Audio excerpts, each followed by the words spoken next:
What's up, everybody? Welcome to a brand new episode of Granny's Peach Tea, episode 213 for those who are counting. And yes, it is a wonderful Saturday evening, and we do have an interesting film to talk about. I will say that. As we will continue our look back through the Predator franchise, which we started last week with the OG Predator. And that brings us to Predator 2 tonight. So thanks for joining us. If you're joining us on the Facebook live stream, if you're joining us on YouTube, or wherever you found your audio-only podcast, we always appreciate the support. I am Ed, with me as always is Jason. Jason, what's up? What's going on, man? How's it going? I'm here. I'm an apex predator of pop culture tonight.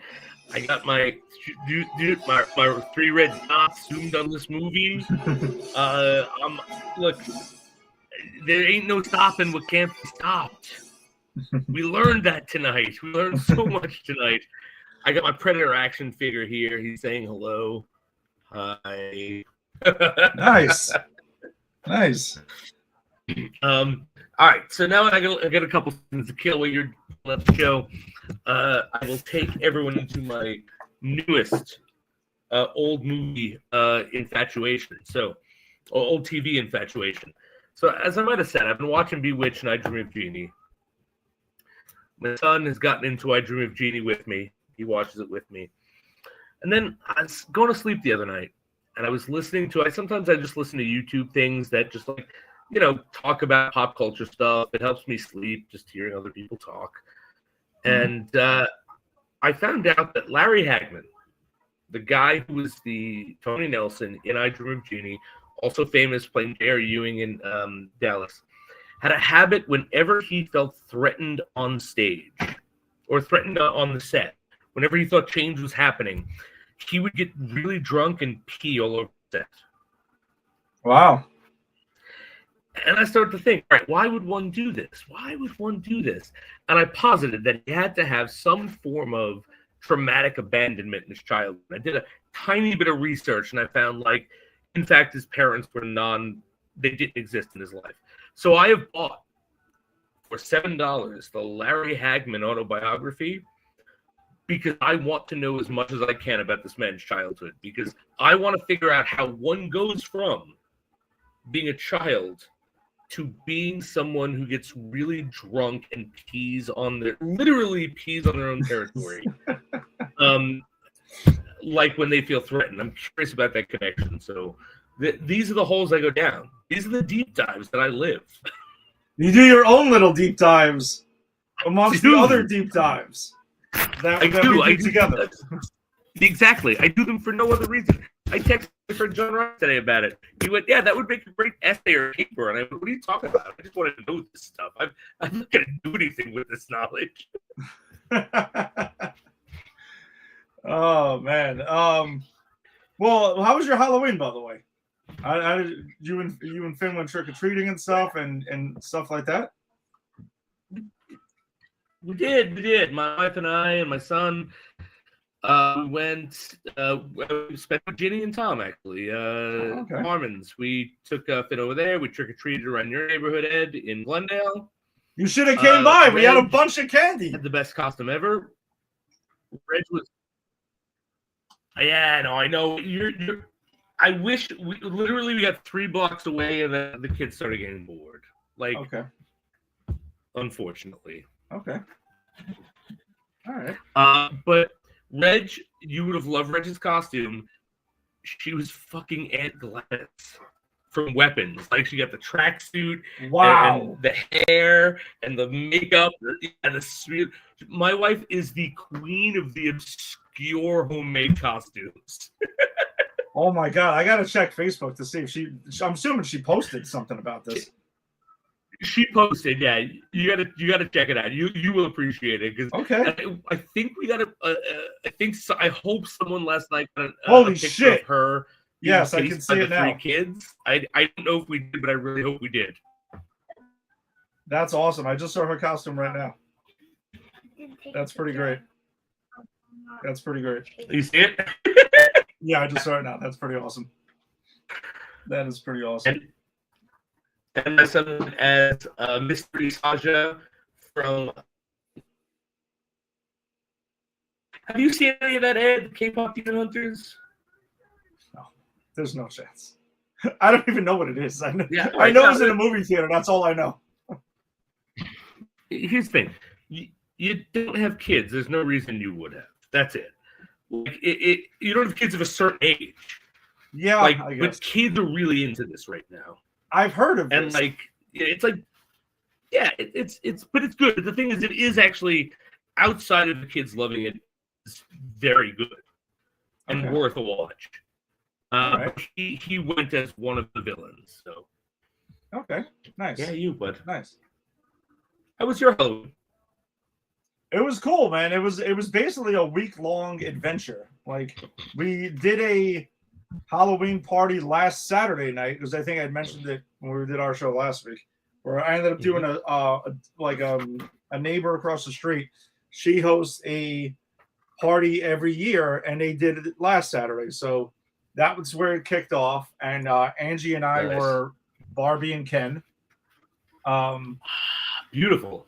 Yes, it worked out pretty well. This Ken costume, I gotta admit, like, I was not really all about it. Angie grabbed it when Party City was going out of, well, I don't know, whatever. They closed their stores, whatever the hell it is, because I know they're like back in some weird form. So she grabbed it on clearance last year, and it comes with the box and everything that you assemble, and you wear the box as well for like Ken and Barbie, and it's like that's Superstar cool. Ken. It's pretty sick. I got to send you some pictures. And we wore it there, and then I ended up hosting the at my office. We did a Halloween happy hour, and yeah, last year I was Michael Myers, and this year I was Ken. And I wasn't going to do it at first because I'm like, well, Angie's not going to be there, so it's not the same. And then someone in the office was like, it's just Ken. You can just be Ken. And I'm like, which is awesome considering the movie. Exactly. And I'm like, you know something? I think she's right. I'm going to go with this. So I showed up as Ken with the box and everything, and I did the whole thing. So it worked out. I gave Ken a rest on actual Halloween. And I sent you guys I sent you and Ginny and Tim a picture. There was a Party City pop-up in Union Square, and it has this, I brought it downstairs already. They have these like bobblehead looking oversized masks of Freddy and Jason and Pennywise, and I think that was the three. And I'm like, you know something? I'm always super critical of the Freddy masks. I think most of them look like shit. So I'm like, you know something? I'm just gonna go the opposite direction with this. And I'm just gonna go full regular good Freddy costume and just a wacky mask. So I was actually Freddy for Halloween then. It looked good. It looked good. Thanks. Yeah, it wasn't too bad. I mean, it's not ideal for handing out candy because the visibility isn't awesome. Right. But you know, there was that, and then we took our pups to their Halloween thing at their class that they go to, and they have like, you know, it's kind of fun. They do like a mummy wrapping game with the dogs and stuff like that with tissue paper, and they do like musical chairs and whatnot. It's fun. And there was dog costumes, Barbie costumes that she got also with this, because it was a whole group thing. And we did that, and we wore it again. I was Ken again one more time earlier today. That's awesome. That's great. Halloween. Yeah, it was pretty cool. It was Halloween. Halloween. I like that. It was Halloween. So yeah, next year I definitely want to bring back the movie serial killer, because I have Jason, Freddy, and Michael Myers as options in my collection. Nice. So that's right. Yeah, we'll see which one I go back to next year. But yeah. Next year, if I can convince my son to do it, I'm gonna go as Gru, because I'm a bald, fat white man, and I'm gonna have him go as a minion. There was a group that came down our block, but there was like 4 kids, and they were all inflatable minions, and the dad was Gru, and it was like it was a whole thing. It was a whole thing. It was awesome. You should totally do it. You should totally do it. Yeah, I want to do more costumes with my son where we're actually twinning. Nice. Yeah, you should do it. You should definitely do it. All right. Well then, let's get to it then. All right. All right. So for those who have been following us, we did Predator last week because we do want to cover Predator Badlands next week as our new movie, and we will resume the Predator franchise after that because we do got, it's a big thing, and then we'll jump back into Aliens because we did Alien Earth, over the summer while that was on. So that brings us to 1990s Predator 2, a film that I haven't admittedly seen since I was a child because I was one of these people who basically wanted nothing to do with this movie once I saw Arnold Schwarzenegger wasn't in it. And I'll admit, probably did not give it the most fair shot, over time. And I've never seen it again. So this is probably the second time I've seen this film. And that was actually earlier. That was this afternoon. Jason, you are one who has shown love to this movie because it's got like this cult following over time. I do show love to this movie, and before I tell you why, I'm going to give you my background, which I forgot until I watched it this time.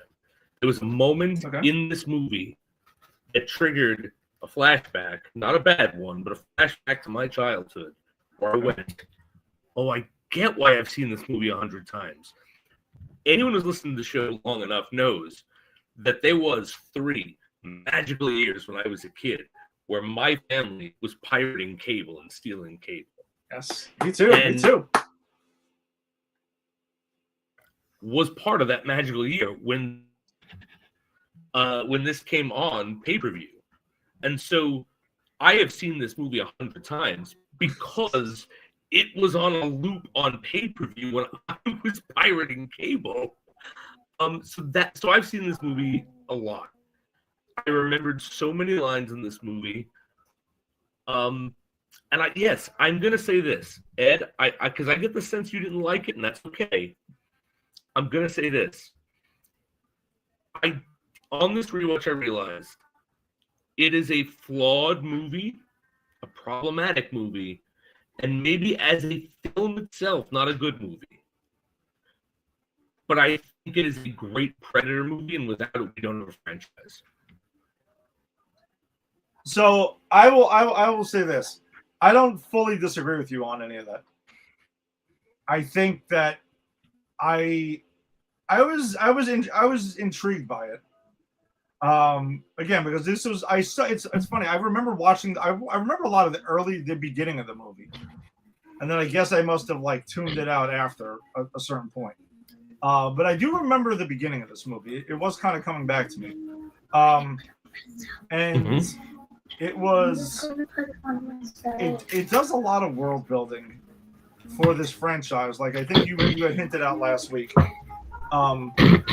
And it is a movie that kind of steers it from being about Dutch versus the Predator to the Predator. And it lays a lot of groundwork for the overall the mythos of Predator. I will fully admit that. And I don't think it's actually...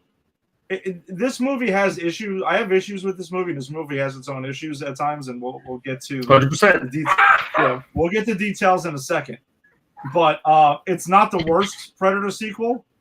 I used to say that. I don't think it is, and it'll be interesting to see if that holds up now throughout these, because Predator, there are some really bad Predator sequels. But this one, this was kind of this has moments. There are some good things in this movie, and there are some really bizarre choices in this movie, and I think it has a lot to do with tone. There's a lot of tonal things that are kind of all over the place that come out of left field. I agree. This movie wants to be a comedy and a serious, cop Predator action movie, and the tone just doesn't mix. I agree with that. Yeah, it comes out of nowhere, and I can pinpoint it to a few scenes where it happens, but overall, it doesn't happen that often. There's just a couple of scenes that are kind of jarring for me. But yeah, I think a lot of things. I don't. Again, I overall, I'll say it's not as bad as I remember it being. and I obviously at this point have let it go. I've let go of the Arnold Schwarzenegger not being there thing. I also did a little homework on why Arnold wasn't there, and I found that to be interesting. Okay, I didn't know this story, so I'm very interested. Yeah. So, all right. Do you want to go through the potential scripts that this is supposed to be, or do you want to let's just dive into this and then circle back to that at the end? Let's circle back to that at the end, because let's talk about the movie and then talk about what it could have been. Because okay, if we look at what it could have been, we might not appreciate what we have. That's fair. That's fair enough. That is a fair thing. Before we jump in, let's do. We got a quick comment here from YouTube. Danielle Berry's sports highlights. Chiming in here. Happy Saturday. Happy. Hey everyone, what's up? Thanks for joining us this Saturday evening, man. Appreciate it.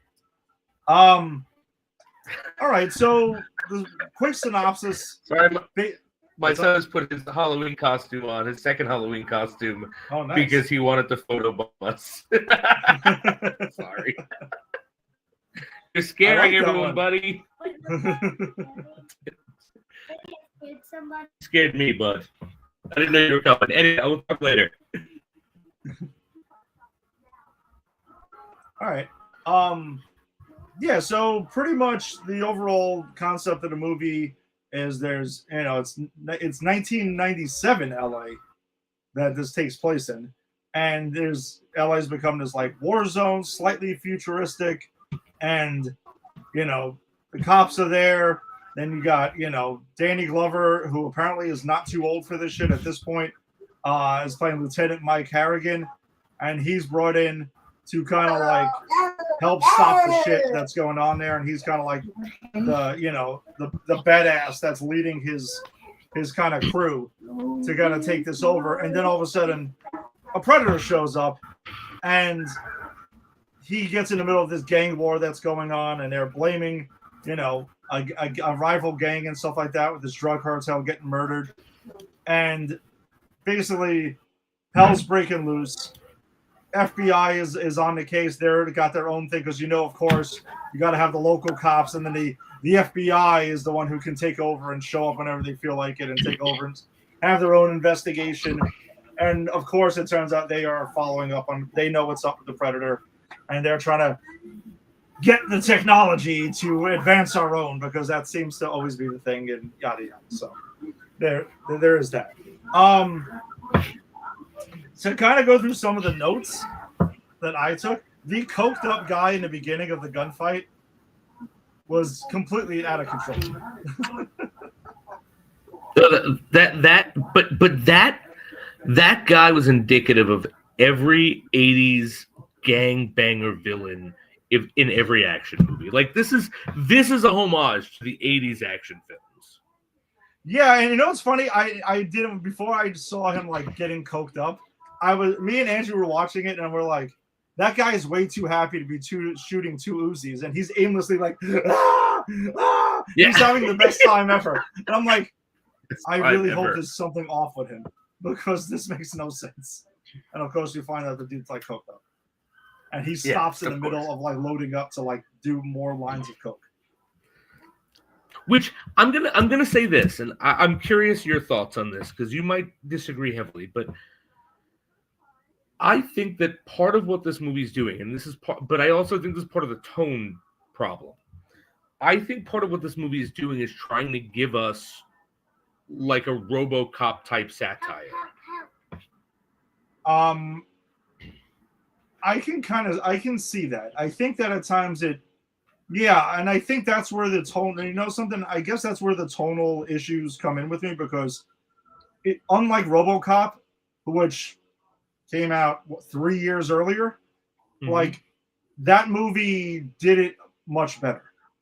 Oh, that movie was satire like superior. From start to finish. Yeah. There's no comparison in quality, but I think that this movie is like, there are moments in this movie where I'm like laughing, and then I'm like thinking, am I supposed to be laughing? Because in the last scene, I just watched a predator cut someone's head off like a good guy, and now we have, you know what I'm saying? So but there are these like, I'd buy that for $1 moments So which ones are you going? All right, so let's just get to, which ones are you going to highlight? Because I have my times when that happened. So the biggest one for me was when they're on the subway, and the guy is about like you've got these like stereotypical, because every gangster is stereotypical and they're all ethnic, because this movie buys into the 80s thought that you must be this shade of non-white to be a criminal in the 80s.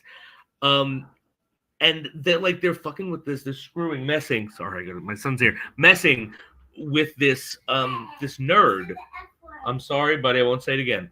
Messing with this nerd, and he's like, I got something for you, and he pulls a gun, and then all the gangsters pull a gun, and okay, fine.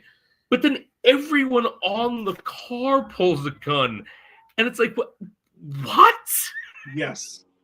Now, I'm glad you brought this up, because this scene right here is one of the huge issues with this movie for me, because you're right. Like, is it satire? Is it? I mean, I guess I took it as satire, and it just, I don't know. It just comes completely out of left field, because there's nothing satirical before that, and then that happens. Right. At least for me. Like, sure, like the guy doing the coke with the machine guns. I thought maybe satire at first, but then when he's doing coke, I'm like, all right, he's probably doing some weird shit. But then he gets murdered and gets thrown off a fucking roof. But I do think that the way the gangsters are acting is part of that satire. It just, as you said, it goes to a certain point and then the tone shifts, and we see this guy being murdered by being thrown off a roof. Like, like it's satire, satire, satire. Everyone is dead in a bloody like swath. It's like, it's so jarring. Yeah, and then I guess too was like, now I guess thinking like the RoboCop type thing that maybe they were going for here. I know we also get like Morton Downey Jr. showing up randomly. That was the other one I was thinking. He was doing his thing, and it's like hardcore, and he's giving like stats and stuff of like gang wars, and he's jumping in there. And he's also like the representation of the press. Yeah, like exactly. This like comical nuisance, and they're trying. I guess the way I saw it, if it was satire, which I think Morton Downey Jr. absolutely was written as that, his role. It's like, we're kind of joking about suppression of press. Isn't that funny? But it isn't. But the press is obnoxious, and it's like, so. That I think that was the second part of that, but I think those are the only two parts of the movie I clocked as being satirical. So I guess the other thing that doesn't work for me humor-wise is the bathroom scene later on in the film when the Predator is repairing himself, and we saw that happen in the original film. Oh yeah, right. And then so he bursts through this apartment where apparently this old couple lives. He repairs himself, does this whole thing, but he's screaming because, the Predator is screaming because they all repair, I guess, their version of alcohol or whatever. He's repairing himself, and he's like suturing his wounds. Yeah, and then out of the old couple, the woman comes over, and then she hears something. Nothing else rung a bell, and the husband is supposedly sleeping through all of this. I agree, that was stupid. Yeah, and then Danny Glover. Mike Hannigan goes through, and he's just like, oh, like, I'm a cop. It's okay, right? And then she's like, I don't think he gives a shit. Like, me referring to the Predator, I'm like, yes. Where did this come from? Yeah, no, I think what works the least in this movie is these weird comedic satirical moments. I think if this movie just committed to being an action movie and cut that weird stuff out, we'd be having a different conversation, because I think the biggest problem this movie has is that it is about 27 minutes too long. Like, this movie needs to be an hour and a half, and this is almost 2 hours. Yeah, I guess let's see, what was the actual official runtime? It was hour 48. Okay, so I amend that 28 minutes. Yeah, either way. No. Yeah. I wasn't doing it to like fact check. I'm just kind of curious to know. Because I'm like, all right, well, if that's the case, then yeah. The humor is an issue for me. the action that's there through the movie was fine. I mean, this movie's actually pretty violent. It is, and it's got some good action. Like, I'm going to point out, and I want to say this. I think Danny Glover is a good choice for this movie.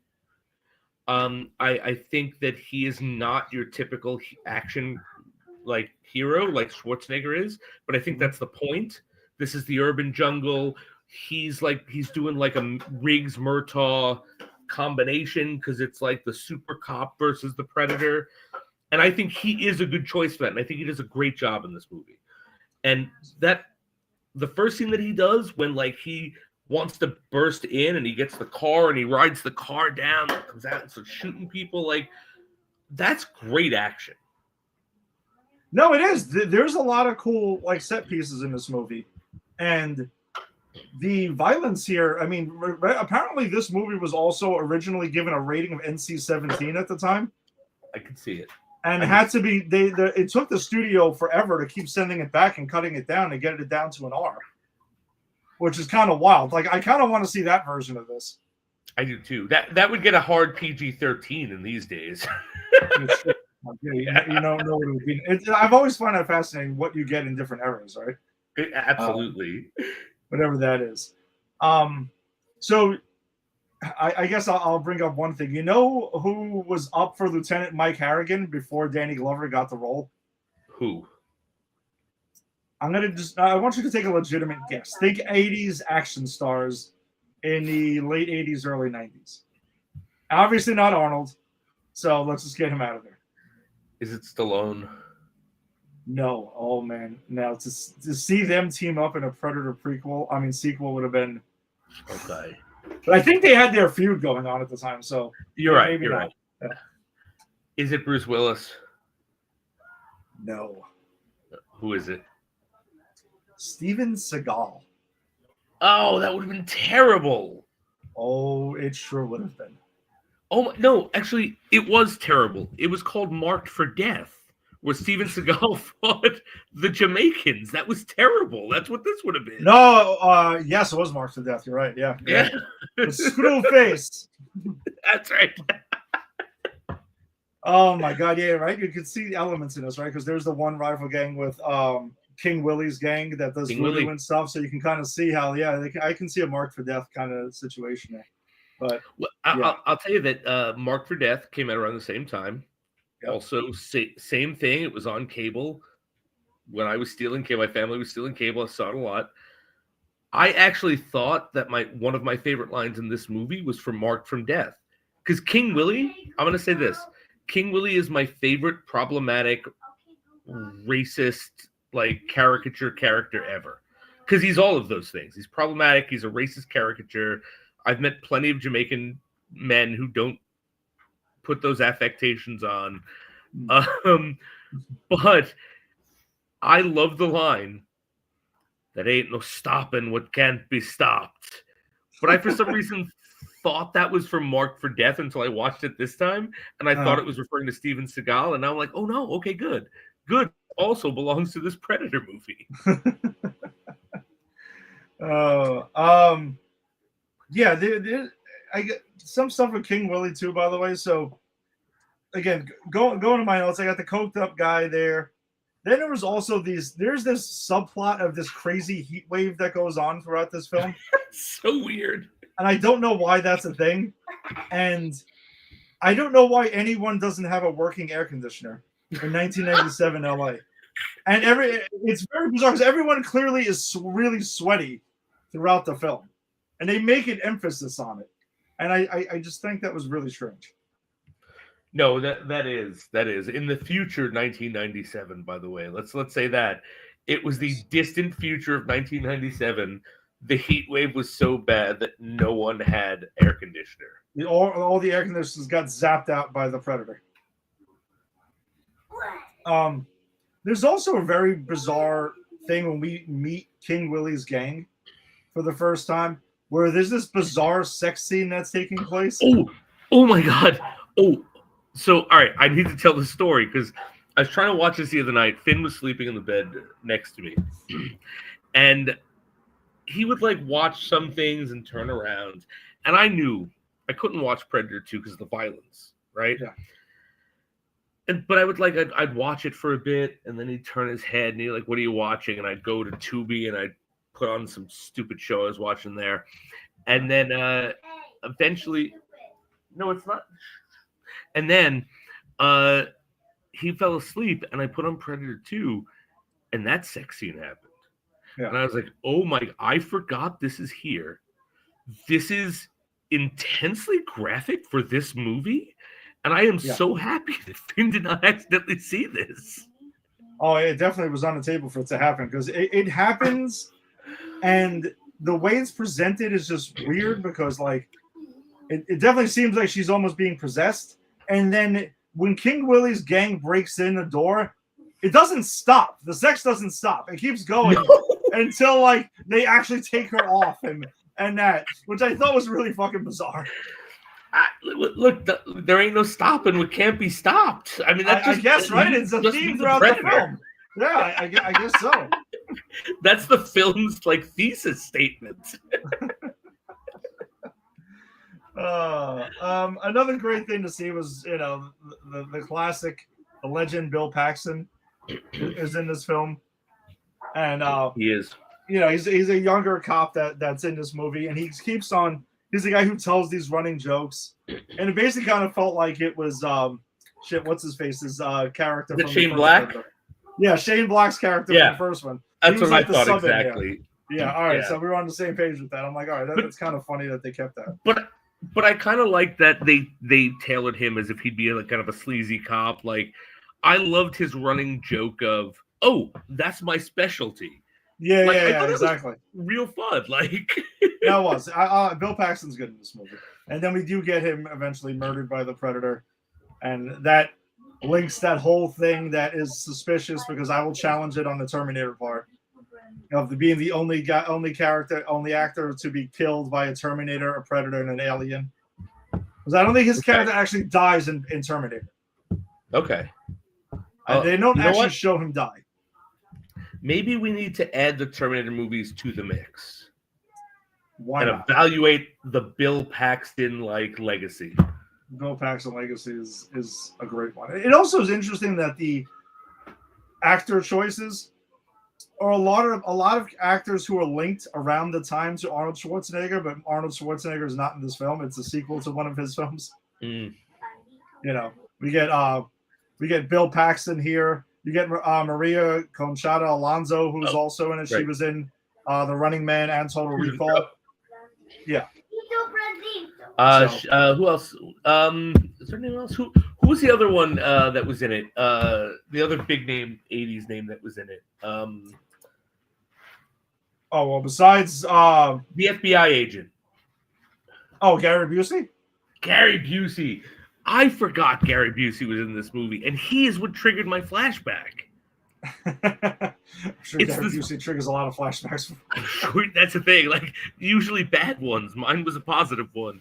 But it was the scene where he's got the lights on at the end, and you get you're seeing through the Predator's eyes, and he attacks it, and Gary Busey's like, "Ah!" When that happened, I remember seeing that.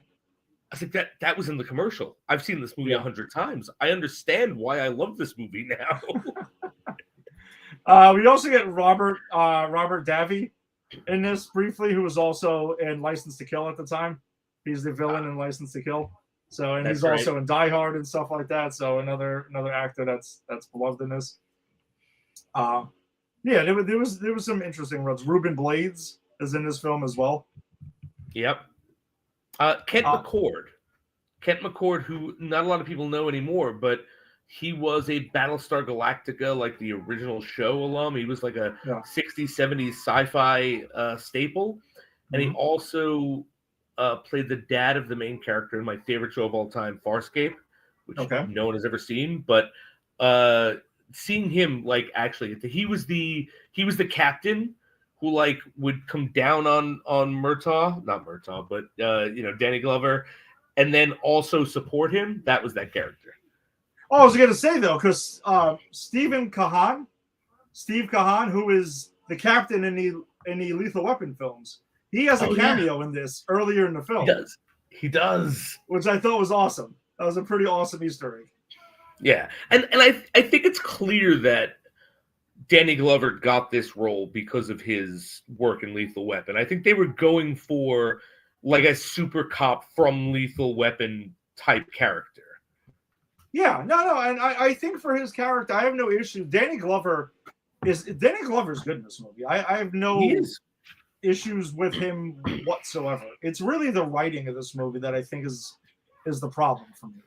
And so I think this movie had a lot of potential to be much better than it ends up than what we got. But there are still good things in here. But I think it's the writing that because the cast is good, the movie looks good. You know, none of these are the problem. Yeah, the action's good. The story, for the most part, I think is fine. It's also interesting. And like I said, this is a good bridge movie to this becoming a franchise. Right. And I like the idea of taking the things the Predator did in the jungle and applying it to the urban jungle. Like, honestly, I wish it wasn't handled so stupidly, but I like the scene where the Predator goes into the bathroom and starts rooting through the cabinet and starts fixing himself. And because that's like that kind of shows the resourcefulness of the Predator. Like, I kind of felt in the first Predator, it was as if we were watching a first-person shooter. Like, if we put it in video game things, Predator's here, Predator's going to kill. This, it's kind of like the Predator in, like, a stealth mode game. Because most of this movie, he's stealthing, he's watching, he's calculating, he's ambushing. Actually see him doing some survivalist stuff. Yeah. And I thought that was a really interesting furthering of the character. I just kind of wish it wasn't offset by these weird comedic moments. Yeah, and I'll save that for the what could have been thing, because there's an interesting story that this movie could have been as well. The other thing too is this, like, I also quite like this Predator also, I think, does a lot of things where he kills some people kind of for reasons unknown, just because we're seeing the Predator needs to kill somebody and do shit. Like, why does he King Willie? No, I actually did. No, I actually did think a lot about this, and I can tell you. Okay, good. Because the Predator this Predator, unlike the other Predator that we saw, is a calculating guy. Is a calculating Predator. It's a stealth Predator, and I think where we and Danny Glover come into the movie, that kind of like the Predator was doing this stuff anyway. The Predator had come down here. He had seen, okay, these are the top dog gangs. Mm-hmm. I'm going to fight through these top dog gangs and get to the top boss, because those are the ones who are worth fighting. And then Danny Glover kind of gets in here, and the Predator goes, oh, I think there's someone else worth fighting. But I think the Predator's whole thing before Danny Glover ever steps foot in this movie is monitoring and hunting down these gang members, because they're the ones in charge. And so clearly he's going to go after King Willie, because King Willie is the top of the food chain. Okay, so I guess the two gangs being the alphas at the time when the Predator arrives, and then when we see Danny Glover interject himself, the Predator obviously locks in on him, because they do show that very clearly. And he's like, all right, well, this guy's the lion. He's the main one. I'm going to redirect my whole thing. Right, but the Predator doesn't go, I'm going to redirect and ignore everyone else. The Predator goes, he's the top lion. There are some next tier lions I'll wipe out first. And he does it. Like, I think it's clear he could have killed Danny Glover at any point. But he's very clearly picking off the people around him that he perceives as strong. Yeah, because he goes to the subway, right? Mm-hmm. We can go back to that subway scene, and which, outside of the goofiness, that was a pretty cool scene once you jump past that. Agreed. Like the lights flickering and stuff, because the lights go out in the subway. And it's funny, though. You know what's funny is that I remember, this is the one thing about this movie that sticks out to me, because I have definitely referenced this movie when lights go out on the subway. Really? People. No, I have. I've mentioned it to Burr over the years. I guarantee it, or like Rick or Steve, like I mentioned, like, oh, that's like probably the only thing I remember being like I ever said positively about Predator 2 was that scene looking cool. Because it does look cool. It's a very cool looking scene. It is a very cool looking scene. And I also feel like the randomness in the satire of everyone pulling out the gun. But think about it though, the Predator doesn't murder everyone unless they are armed, which was established in the first film. And this is another reason this doesn't work, like the satire. It's stupid. Yeah, it's stupid. It is stupid. But like, imagine you watch this movie with all of this weird this satirical shit cut out. Mm-hmm. It's a much better movie and a again probably about an hour and a half, because this movie also let's be clear. You had said that the first movie set up the Predator won't kill if you don't have a weapon. This movie also takes painstaking time to set up. The Predator won't kill you if you don't have a weapon. He won't kill you if you're a child. He can tell if you are a child and your weapon is fake. He won't kill you if you're with child. Like this, and this again, like, I don't think it elevates the movie at all, but I do think this is one of the things that elevates the franchise. But this movie goes through this painstaking event of setting this up and then goes, but everyone has a gun on the subway because it's LA in the future, right? And then they just forget that and get to the actual action scene. Like, it's just that it's so, the tonal combat is so jarring. It's to me, it was almost like, hey, we need to have the Predator massacre a large amount of people in the subway. This sounds really fucking cool on paper. Oh, but wait a second. The Predators don't do that. That's been established in the franchise. We established it earlier in this film. We have to stick to that. Oh, guess what? I got an idea. Let's give them all guns. Right. And just so we can have an excuse of why they get murdered. Yeah. It's dumb. And it doesn't make sense. And I think that scene would have been much better served if it was the Predator painstakingly killing only the people with the weapons. Yeah. Like like, don't even have the guy take the gun out. Have the guy actually take his wallet out. And then the Predator goes, okay, most of these people are not threats, but the key threats are those guys with the weapons. And then he goes to him. And then Bill Paxton comes. And then he goes, the real threat. Like, that would have been so much more interesting. And watching the Predator actually try to avoid to kill the people he doesn't want to kill, I think would have been much more interesting than just wholesale murder. Yeah, and that's what I think. It was just basically kind of like lazy writing. Yeah, I agree. Because also in that, he kills Bill Paxton's character in there, and then he sees that, that she's pregnant in there, right? Leona Cantrell is the character's name. She's pregnant, so like, all right, Faye seems like does an X-ray thing, sees that, and then like spares her and stuff like that. And that, I thought that was interesting. But then when the Predator's done with all of that, we get this scene where he goes outside, and it's kind of like what we're seeing on our background tonight is there's this random lightning that appears in LA completely out of nowhere, and it never rains also. And then the Predator's on top of this building and does this awesome pose and screams, and the lightning strikes him. It's a cool looking scene, but like, why? Because it's cool looking. I guess, right? But you see what I'm saying? Like, it was just kind of bizarre. No, I know what you're saying. But it looks cool. It looks very cool. Yeah, but I will also, I do want to give this movie, because I'm going to defend this movie at every facet. I will say, though, that is iconic looking and nonsensical.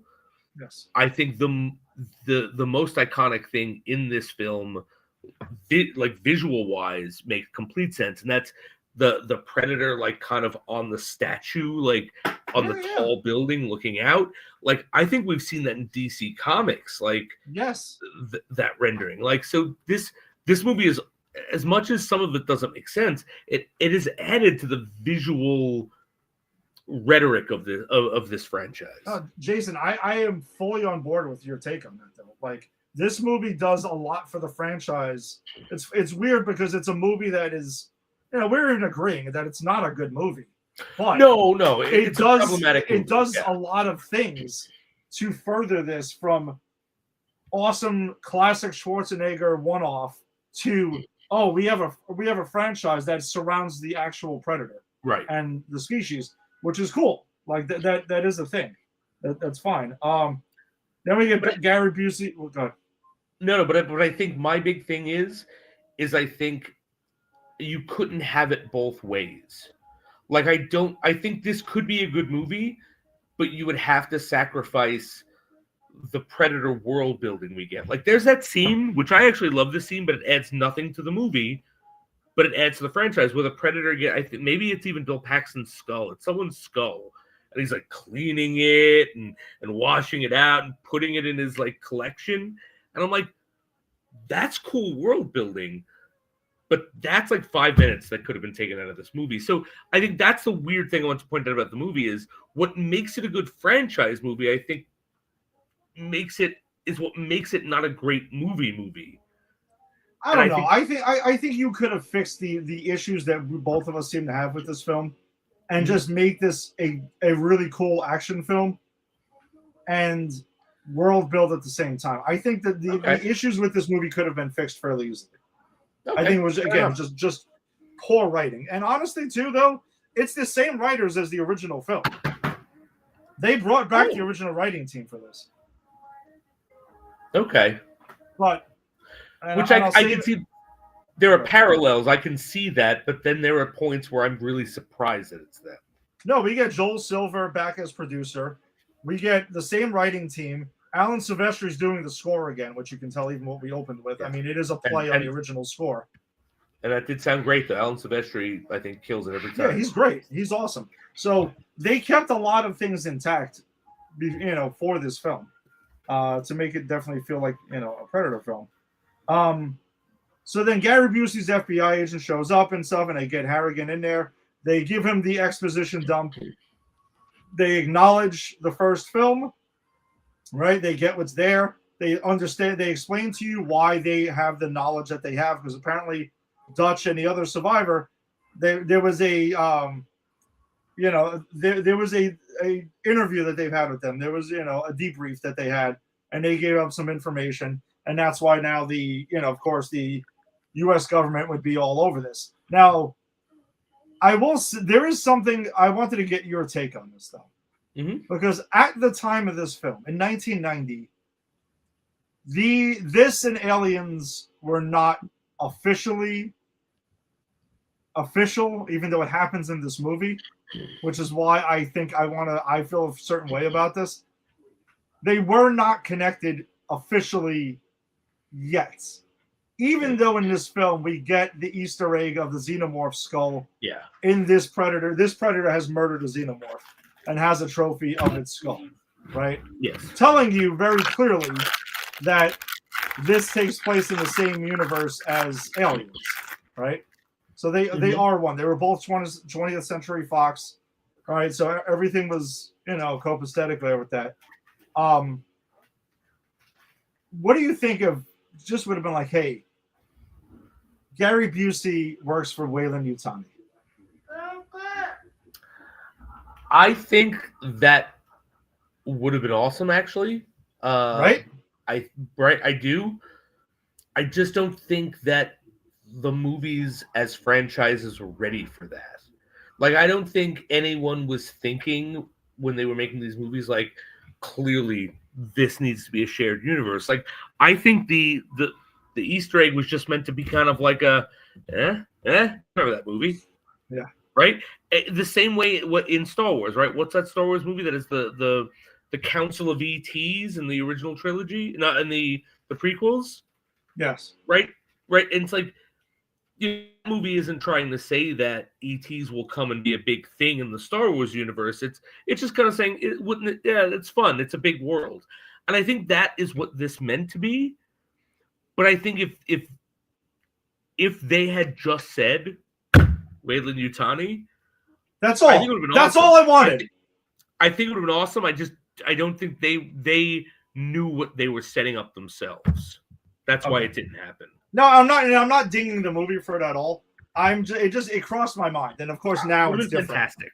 Now it's different because we're looking back on it through the lens of we know the franchises will in the future they will be spliced together. We're going to see a movie on Wednesday night where, if Weyland Yutani is in a Predator movie, like they're not even hiding it. It's in the trailers and everything like that. So the franchises do coexist now. Yeah. It was just Gary Busey. Gary Busey's like, I'm Weyland Yutani. I can't do a Gary Busey, but I would love to see crazy Gary Busey saying he's Weyland Yutani. Yeah, or just on one of those monitors, you could have had like the logo or something on the side. Oh yeah, you're right. Something like that. Subtle. Subtle. You're right. That's all. There is now the other thing I wanted to get in here is and I'm gonna be honest, I thought for the sake of one of the things I did not like was the "you are one ugly motherfucker" line that happens in this movie. I'm gonna be honest, two things. Number one, I don't think it makes any sense because this is not the same Predator as in the first one. Yep.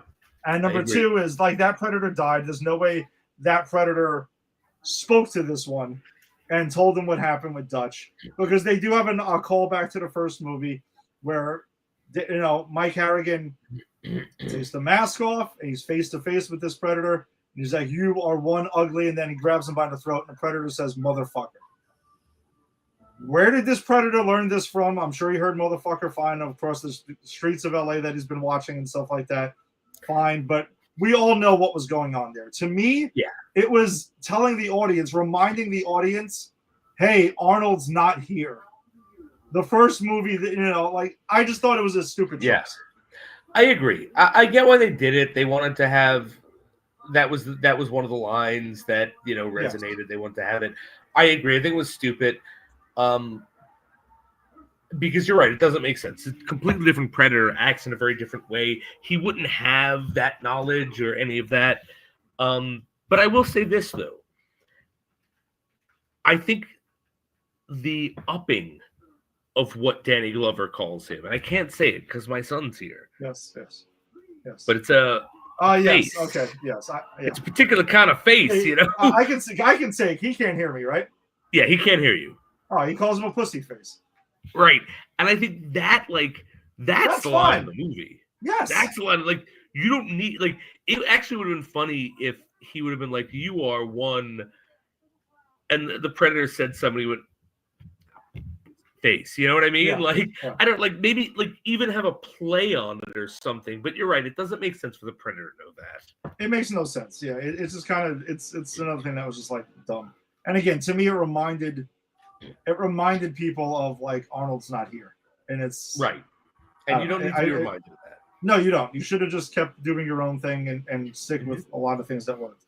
Yeah, and then apparently when Harrigan defeats this Predator, 9 other Predators show up in the ship, and they take his body away. And go ahead. I know I had thought about this, but I'm sorry. I don't want to interrupt. I always interrupt. No. I want you to finish. It's fine. So they take his body away, and they give Danny Glover I guess you want to call it a musket or a gun. I don't know if it's a musket. It's a musket spot, the whole thing. You know what I mean? And it says, yeah, it's like an old timey gun. So 1715 is dated on it, right? So it's clearly there, telling the audience and telling Danny Glover, we've been here before. We have done this. And that's why in closing, he tells, and someone else that he's talking to as the movie's ending is they're they want their chance. They want to try to get their chance to get this Predator's tech and everything like that to advance, humankind. And he's like, I have a feeling you're going to get your chance again.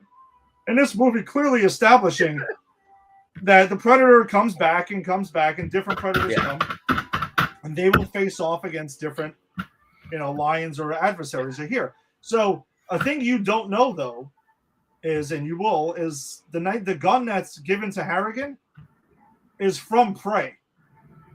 Oh, okay, cool. You will see that's that. Really cool. You'll see that gun in Prey.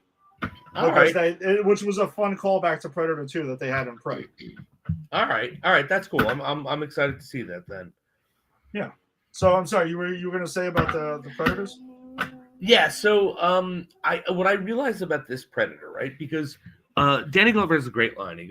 He says something like, they're on safari, And that's what they do. They're not. This is sport to them, right?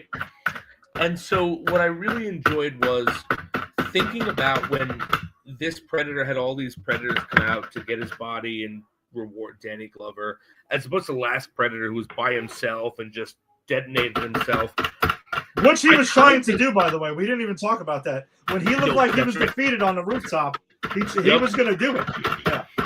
Yeah. No, he absolutely was. And Danny Glover, because this is not a first-person shooter, this is a stealth game or stealth movie. Danny Glover cut that off and it's like, nope, you're not. That's not happening. Yeah, exactly. But I kind of got the sense that, like, or not got the sense, but I started to think, like, I wonder if this Predator was kind of like on, like, going through some form of, like, having to prove himself for his kind, right? Because the first Predator goes into the jungle and looks at apex soldiers, and there's no one around, there's no ship. This guy, like, gets taken down by Danny Glover, which, no shame, like, but he gets taken down by, like, a super cop, and then all these guys come and be like, all right, well, we kind of knew this was going to happen. So I kind of wonder if this was like a trial for this one. You know, I started thinking about his backstory. So it's funny you mention that, though, because on some of the homework that I had done, again, regarding the production of this film, that was, in fact, this is supposed to be a younger Predator who is not as polished and is a little careless. And that's why he gets taken down by someone who's not Dutch.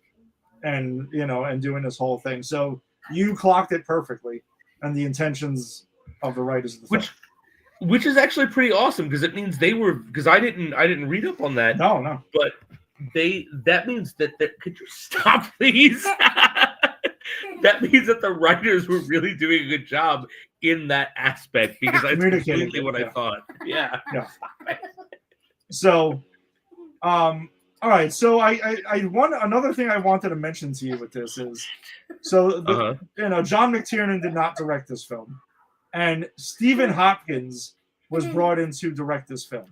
Now, Stephen Hopkins also did a sequel to another franchise that we covered on on PCP Deep Dive.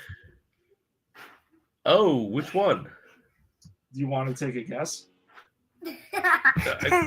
But can you stop, please? Sorry, no, I'm distracted. No, it's fine. So he directed. He directed a Nightmare. He directed Nightmare on Elm Street movie. One of the Nightmare on Elm Street sequels. Do you want to take a guess of which one? Oh God, was it 5? And yes, it was. He directed a Nightmare on Elm Street 5, The Dream Child. He directed it right before this, apparently. And he talks not glowingly about his experience doing Elm Street 5. It was a rush production, which we talked about on that show. And it's very clear. And this was like, no, we have a full budget. We're not being rushed. Like, he was not being rushed along. It was everything was set up, for him. It wasn't like an excuses or anything like that. So I thought it was interesting, though, that we do have a director in here that we've kind of dealt with which I think we universally ranked that as last, right? Or was it second to last? No, I think I know get out of here. I know that I ranked it as last. I don't remember what everyone else did, because I got cut off at the end when we were giving our rankings. Yes. Well, it was either that or the remake. Yes, and it wasn't. And actually, I think that was the big upset. Is I don't think any of us put the remake last. I think that was the upset of the podcast. Yeah, well, also Ginny coming around and putting 5 at the bottom. So yes. All right. So the other thing too is that basically what this film could have been. So the original concept for Predator 2 was actually Dutch was supposed to be returned. Arnold was supposed to be back. And the concept was the beginning of the film was originally supposed to be this Predator showing up in the jungle after the events of the first film and finding out what happened. He gathers what happened, and then his mission is to get revenge on Dutch. and tracks him to LA, where he lives, and teams up with Harrigan. And it's kind of like the two of them fighting the Predator in LA. Okay. I'm going to say this. I'm glad they didn't do that. Really? Yes. And, Okay. And the reason I'm glad, I think it sounds cool. I'd like to see that movie. But if they did that, the Predator series would have ended at 2, or whenever Schwarzenegger decided to stop doing it. I think if you kept Schwarzenegger in the second one, it might have been great. It might have rivaled T2 as one of the best sequels. But then afterward, we would have gotten all of the runoff that we've gotten in the Terminator franchise. And I think that's why I'm happy it didn't happen. Not because I don't think it'd be a good idea, but because I think the smartest thing or the best thing that could have happened in this movie was Arnold Schwarzenegger wasn't in it as a franchise. Okay. It's something that could have happened. I mean, I would have loved to have seen that film and seeing where it was. And then I still think you could have done, yes, this movie obviously would have been very different. But I think that would have been very cool to see. And I think that you could have still done the world building in like a third Predator film, where you could have continued it. You could have pushed it down the line a little bit further. Possible. No, right. But let me point out the People versus Michael Myers Halloween 3, or Michael Myers Less, right? We have. I'm making a good point. Get out of here. We have Halloween 1, which establishes Michael Myers. Mm-hmm. The series wants to be a different thing every Halloween. It brings back Michael Myers for the second one.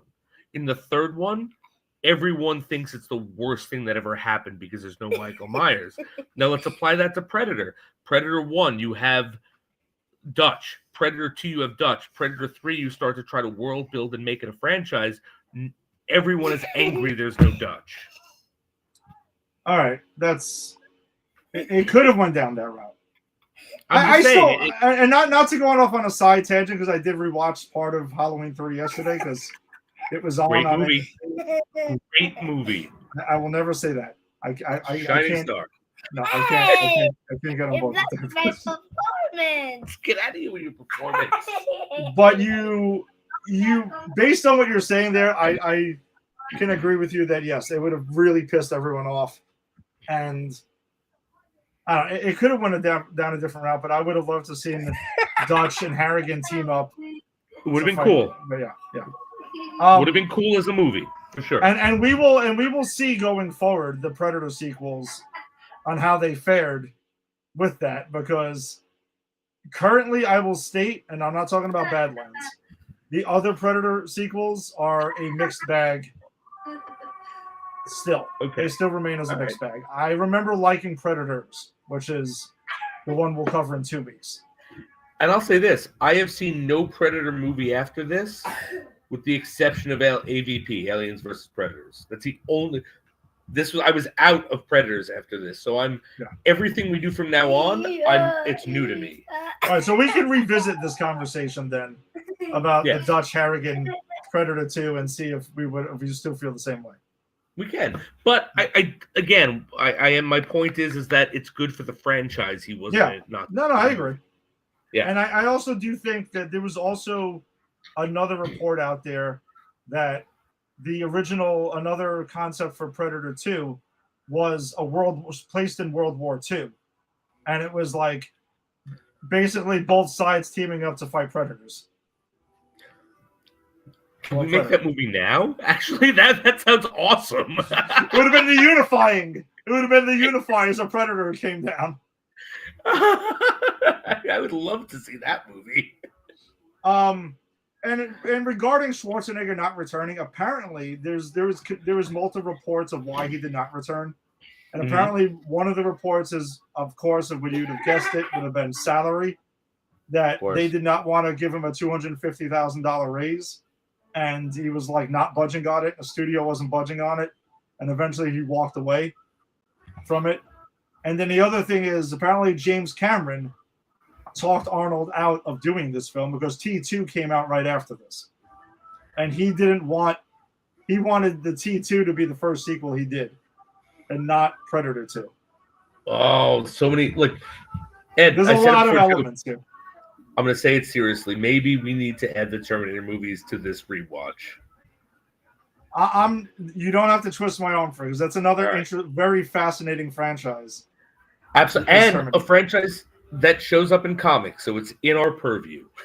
That's true. It very much shows up in comics.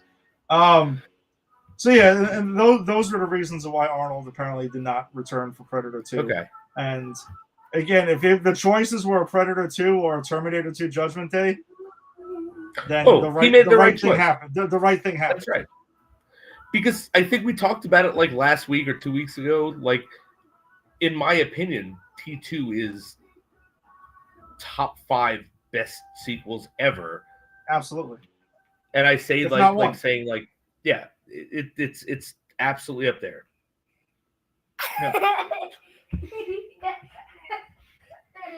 Sorry, my son is really being a hand today. It's fine. It's fine. Yeah, so I don't know. It's overall, I think this is an interesting film. Out of current ranking, of course, it is going to be second. So we shall see as it unfolds, because I think it'll be interesting to look back once we're caught up. I am too, because I'm going to say this is my prediction. It's going to be hard for any of these to beat the first Predator for me. Impossible. Because, I mean, yeah, that is a perfect 80s action movie. It does everything right.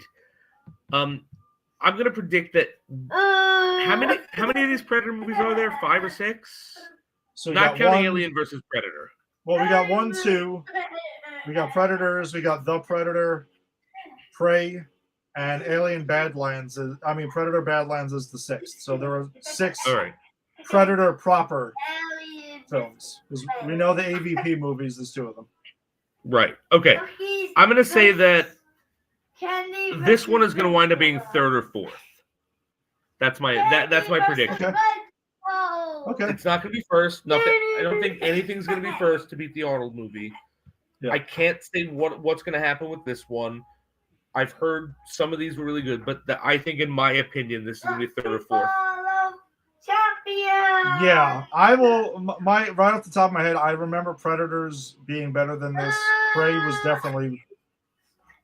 was definitely better than this. The Predator, the Shane Black directed film, that's the one where I might have to put that below this. But we'll see, because that movie really pissed me off. Yeah, I've heard there's some problematic ones. So yeah, that's the one where I'm like, I don't know. Predators is going to be an interesting rewatch though, because I've rewatched it only a couple of times, and it's a pretty interesting concept.